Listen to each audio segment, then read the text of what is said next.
arriving at Boingo Station at Las Vegas. Yeah. See where it opens up right there?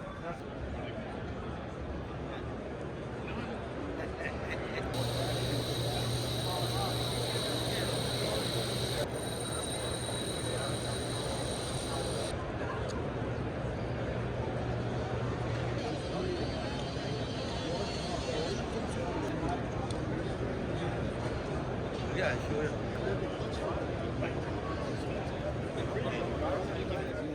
And usually though, this is for the tilt up. That's the fiberglass, which is getting more and more popular, which is cheaper than metal. And the positive about it is it doesn't rust or corrode. Yeah. So we're starting to use more and more fiber. The problem with it is you can't bend it. So they have to have pre-made bend pieces. Oh, okay. Or you're just bending a piece of rebar and sticking it in. Stick it in there. Yeah. What's the difference between your fiberglass rebar and other people's fiberglass? Oh, are we filming? We are filming. Oh. You're on the spot. Oh, Kyle. This is going on Gold's Concrete YouTube channel. So. Wait, you have a YouTube channel. Okay, awesome. Well, there's a lot of differences. If we're not speaking about anyone's in general, I'll just talk obviously specific to Rebar Fiberglass Rebar. Okay. So this product right down here is our new product that's out, produced in North Carolina. All of our codes that we need are right over on the corner of the booth. So we've just been built into the TMS 402 code. Obviously, we have the ICC ESR report, also being adopted into the International Building Code for 2024. Oh, nice. Those Okay. codes are huge. Yeah. In terms of handability, 4 times lighter than steel.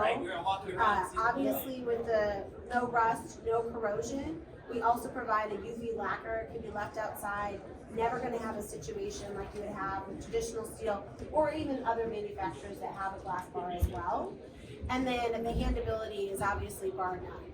So when your contractors, your customers are handling it, even from putting it on top of a ladder rack to cutting it to putting it into application in the ground, hands down, it's the most requested. Okay. Nice. Yeah, and we could show you the gauges, the sizes that we have on the back. We have anything from a 2 through an 8. We also have a lot of work that we're doing with the architects, engineers to make sure from first and foremost it's being spec'd. And so many DOT states with their local DOTs are adopting as well. Oh, okay. Yeah. All right. Well, the fiberglass is nice because it doesn't corrode.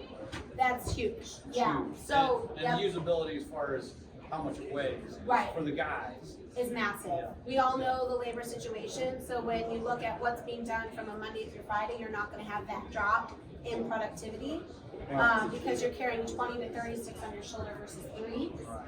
It's cutting easier, you're not having that heat retention, anything to that extent as well. Right now, I mean, so when we're speaking flat work, which is this design, because it's twice the strength of steel, you're taking anything from the number 4 steel and you're subbing it down to a number 3 fiberglass. Okay. That's a huge savings. Right. There's been a recent dip in steel costs, so it has leveled out. It's about neck for neck. But where you start to see those savings again comes down to labor, transportation costs. You're not renting the heavy equipment to handle steel in residential neighborhoods. So it just starts to stack up across the board. Yeah. And they did really good. Yeah, so you seem pretty familiar as well. Well, I've used it. Okay. Yeah, my guys like it. This Not your product. Oh. Because we're in Denver and I don't. We have it in Colorado. You do? Yes. Where? Yes. Oh gosh. What supplier? Rio Grande. Oh, Rio White carries it? Cat. Well, then Oh, we yeah. probably carry it. Whoa, what is this? All right, because we pick it up through Rio Grande. Well, my So if goodness. they're, Yes. all right. Yes. So- No, it's all over Colorado. There's actually a huge builder that we just met with that is transitioning his foundation and footings to fiberglass. We've been trying to get some of our builders to move over. And that's what some we of them are help support. resistant, you know, because no one likes change. Change but is change, but when they start to look at the cost that they have to reduce, especially in the new market, and that's what our team helps support. That's another differentiator of our bar, is our sales force gets out there in the field, meets with your builders, brings an engineer on our staff to make sure they can do that conversion. Okay. And your customer feels confident so that you don't have those barriers. Right. Yeah. Okay. Yeah, that's All right. something that we supply to the local distribution like Rio Grande. Okay. So we can set that up. Yeah, easily. They must be using that equipment or he's got the controls right on it.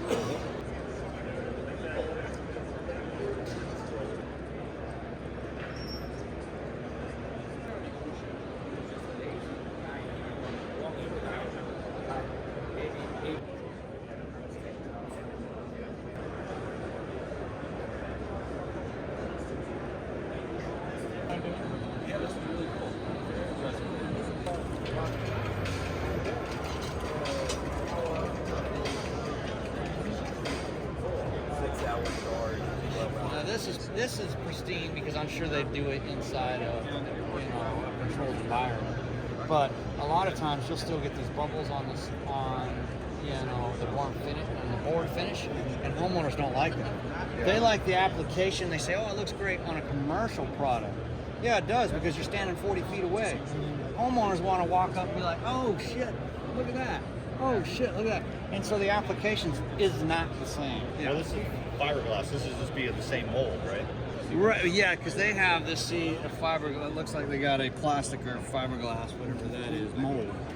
Whereas the traditional way of doing it is using whatever you're using, a 2x4, 2x6, 2x8, and you can sandblast it or burn it and get the grain really standing out, and then you pour the concrete. But the application isn't always. When you're doing thousands and thousands of feet, it doesn't turn out the same. They're doing a small section here so they can make it look beautiful. Yeah. Perfect. Not Pristine. Not like a whole wall like that. Right, yeah, you start doing a whole wall, and I mean, you're not getting a pristine look anymore. So, and that's the problem. Homeowners think they're going to get this look, or this look, or this look on the whole entire wall, and they're like, no. I mean, it's just impossible to do that every time. Some jobs everything may go right, but not all the time.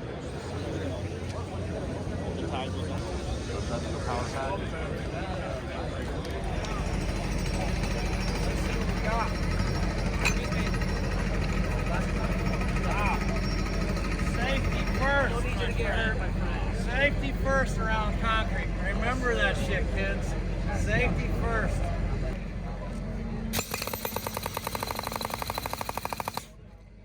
That thing's got a pretty good hit.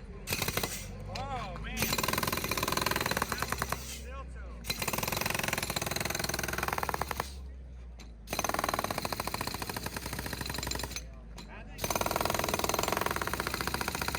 I just want to keep going.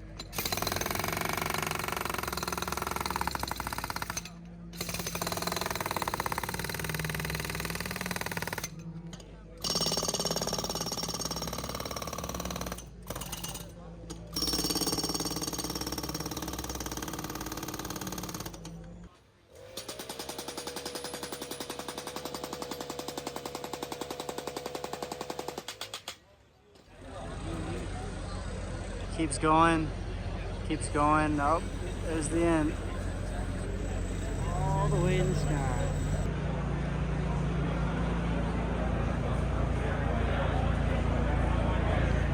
All right, ladies and gents, we're wrapping up World of Concrete. Today was another good day. We walked around, seen a bunch of stuff, seen some rebar, seen some, what the hell else? I mean, we've seen so much stuff, it's hard to remember everything we've seen, but a lot of it was cool. You'll see what we've seen, and you'll remember better than me because it's on video. It's like 2 a.m. in the morning. We're trying to clean this thing up, get the hell out of here early in the morning. So yeah, so I hope you guys enjoy the video, and yeah, we're going to have some more conventions coming up. We're going to try to hit them for you guys. So anyway, all right, wrapping up World of Concrete. Ladies and gents, Gold out.